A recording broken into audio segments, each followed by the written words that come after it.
Friday, Donald Trump posted, "I absolutely love that Colbert got fired. His talent was even less than his ratings." Would an untalented man be able to compose the following satirical witticism? Go ahead and say it. Cancel culture has gone too far. It's sunk in that they're killing off our show. But they made one mistake. They left me alive. It kicked off like any other night. Colbert in a crisp suit, Trump somewhere in a bathrobe, rage typing at his phone. But this time, the jokes weren't just sharp, they were surgical. Colbert wasn't tossing out punchlines. He was landing precision strikes. Trump wanted a war of words, but showed up with a crayon to a Shakespeare duel. No rally crowd, no cheering section, just him, a phone, and a comic who's been honing his wit longer than Trump's been perfecting that spray tan. For 10 straight minutes, Colbert went unfiltered, turning a petty swipe into televised self-destruction. The billionaire act didn't save him. A late-night host in a suit dismantled him with timing, not volume. Trump's response? A dismissive, never a big factor, which only made it more surreal. Because when you're losing to a comedian, it's not about who yells louder, it's about who cuts deeper. Cares about the guy. I don't understand it. Why they would be so interested. He's dead for a long time. He was never a big factor in terms of... Trump trying to pick a fight with Colbert is like a raccoon challenging a flamethrower to a staring contest. Colbert didn't just hit back. He leaned in, wearing that smirk that says, "I've read more than menus, and I know what verbs are." Instead of shouting, he distilled the madness down to pure comedy. This wasn't politics. It was a joyride in Trump's chaotic Uber, every turn missed in spectacular fashion. Colbert didn't need to raise his voice. The imagery spoke for itself. One guy delivered punchlines. The other navigated world affairs like an improv skit gone wrong. Guess who had the better GPS? This Saturday. On Saturday, Trump surprised the world, announcing that the U.S. launched strikes on 3 Iranian nuclear facilities. Now, were we facing an imminent threat? I don't know. On one hand, Iran's slogan isn't "Life to America." But it's hard to trust Donald Trump to be the one making these kinds of decisions. It kind of feels like we're all in the back seat while the Uber driver goes on a road. Trump's idea of fact-checking, yelling fake news at a microwave. So it's no shock he underestimated Colbert, a man who's been weaponizing sarcasm since before Melania learned the art of the slow blink. Trump strutted in thinking he could clown a professional clown, but instead handed him a spotlight. And in true Trump fashion, he turned what could have been a personal win into a public cell phone, the kind you can't delete. Tonight, ladies and gentlemen, my mustache comes to you with a heavy heart because while I was on vacation, my parent corporation, Paramount, paid Donald Trump a $16 million settlement over his 60-minute lawsuit.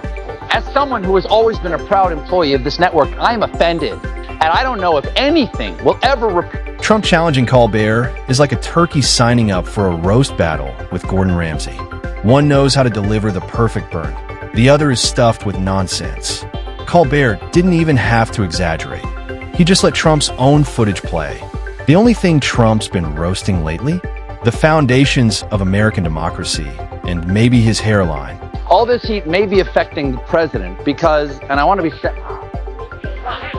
Sir, I want to be sensitive about this.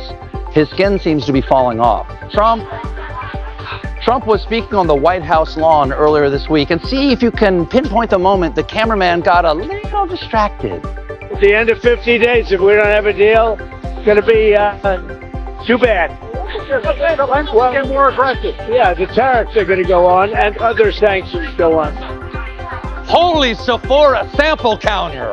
Colbert's reply wasn't just a comeback. It was a masterclass in elegant demolition. In a suit that actually fit, he brought showmanship Trump could only fake. While Trump inflated crowd numbers, Colbert popped egos with a single eyebrow raise. No rage, no screaming, just scalpel-level sarcasm. Trump's entire brand is an unintentional parody that somehow stumbled into the Oval Office. His policy moments play out like blooper reels with big budgets, from I won the election tours to windmill conspiracies. Colbert didn't even have to insult him. He just described reality until the absurdity collapsed under its own weight. Trump's best weapon is denial, but even that's looking worn out. Every time he doubles down, Colbert simply holds up the mirror and lets America watch.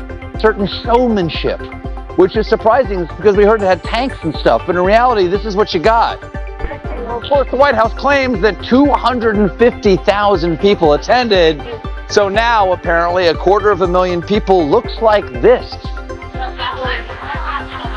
They must be really good. Let's not forget, this is the same guy who once tried to buy Greenland because someone told him it had tremendous real estate potential. Colbert could dine out on that story for years.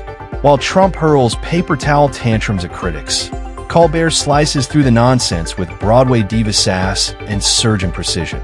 The truth? Trump can't handle satire because satire needs self-awareness. Being president isn't about being the loudest guy in a bad tie. Colbert thrives on that gap. Every gaffe turns into gold. Every lie into a monologue. Every meltdown into ratings. Trump hates it because you can't file bankruptcy on ridicule. This settlement is for a nuisance lawsuit Trump filed claiming that 60 Minutes deceptively edited their interview with then-candidate Kamala Harris last fall.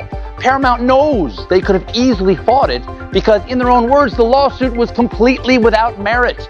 And keep in mind, Paramount produced Transformers: Rise of the Beast. They know completely without merit. Colbert didn't just answer Trump's post. He dismantled it with every eyebrow twitch and perfectly timed pause. He turned a ceasefire statement into a live meme. Watching Trump spar with Colbert is like watching a goose take on a chess master. Lots of honking, no strategy. In Trump's world, comedy is like a rally. Yell enough and someone will clap. But Colbert plays a quieter game. One eyebrow, one sentence, and Trump's blinking like someone just told him Puerto Rico's a U.S. territory. Colbert isn't just pointing out the emperor has no clothes. He's building a full runway show to display every spray tan, typo, and bad idea in 4K. Tenuous ceasefire between Iran and Israel. What happened was around 6 p.m. last night, Donald Trump dropped this post. Congratulations to everyone. It has been fully agreed by and between Israel and Iran that there will be a complete and total ceasefire officially. Iran will start the ceasefire, and upon the 12th hour, Israel will start... Every Trump outburst is fuel for Colbert's fire. You can almost hear CBS execs popping champagne when Trump posts about unfair late-night losers. This is the same man who once suggested injecting bleach. So when he calls you dangerous, you're winning. Trump loves to act tough, but his skin's thinner than ice at a climate summit. Colbert? He's calmly on stage pointing out that the emperor is yelling at a lamppost about voter fraud. Forest fires? Trump's solution was rake the forest. Colbert peels back the nonsense layer by layer until you're laughing and crying, mostly because this man once had nuclear codes. Oh, he's right. The Epstein saga is a total snooze fest. I mean, the most powerful man in the world is blocking information about a cabal of the rich, the famous, and the royal, befriending a con man who regularly flies off in his private plane to his private island to do super illegal sex stuff. Then the con man is arrested. People are afraid he's going to name names, but before he can, he mysteriously dies right after being taken off a suicide watch in a federal prison during the administration of the guy who is blocking the release of the information. Trump can't out-weak Colbert. That would require reading something without pictures.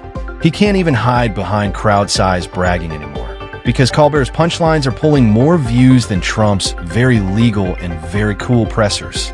Colbert doesn't exaggerate. He just frames the madness and lets the audience do the math. Trump's app is flopping, his legal troubles are stacking, and yet he charges back into the fight like a broken Roomba trying to attack a mirror. Meanwhile, Colbert's on standby with popcorn, ready to turn each disaster into comedy carnage. For years, before he was, reelected, and recently, since they all got into office, a bunch of high-ranking people in Trump's administration have kept promising to release the files surrounding Jeffrey Epstein, his mysterious clients, and his suspicious death. But now, suddenly, for reasons that I legally cannot think of, Donald Trump seems desperate to stop us from knowing who Jeffrey Epstein is. This was never a fair match. Trump versus Colbert isn't a debate. It's a one-sided dignity massacre. Trump shouts about ratings and fake news, while Colbert turns every tantrum into late-night gold. Like a moth to a flame or a con man to a courtroom, Trump keeps coming back for more. His comebacks sound like expired fortune cookies read by a malfunctioning Furby. Colbert's clapbacks?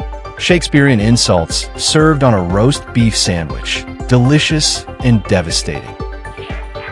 Unlike the payoffs from ABC and Twitter, Paramount's settlement did not include an apology. Instead, that's good. Instead, the corporation released a statement where they said, "You may take our money, but you will never take our dignity. You may, however, purchase our dignity for the low, low price of $16 million. We need the cash." Every Trump rant about nasty late-night guys sends Colbert's ratings sky high. Trump is the only man who can lose a fight he picked against someone armed with nothing but a tie clip and a thesaurus. Colbert's desk isn't a desk. It's a throne. And every monologue is a decree of comedic doom. This isn't David versus Goliath. It's Goliath whacking himself in the face while Colbert narrates in rhyme. Trump doesn't just lose to comedy. He becomes the punchline. This week, Trump's press secretary said this. "I have a message directly from the president, and I quote, based on the fact that there's a substantial chance of negotiations that may or may not take place with Iran in the near future, I will make my decision whether or not to go within the next 2 weeks." That would have been perfect for me, because we would have been on vacation next week and I wouldn't have known any of this was happening. Now I'm going to have to cancel my reservation at Sandals Fordo.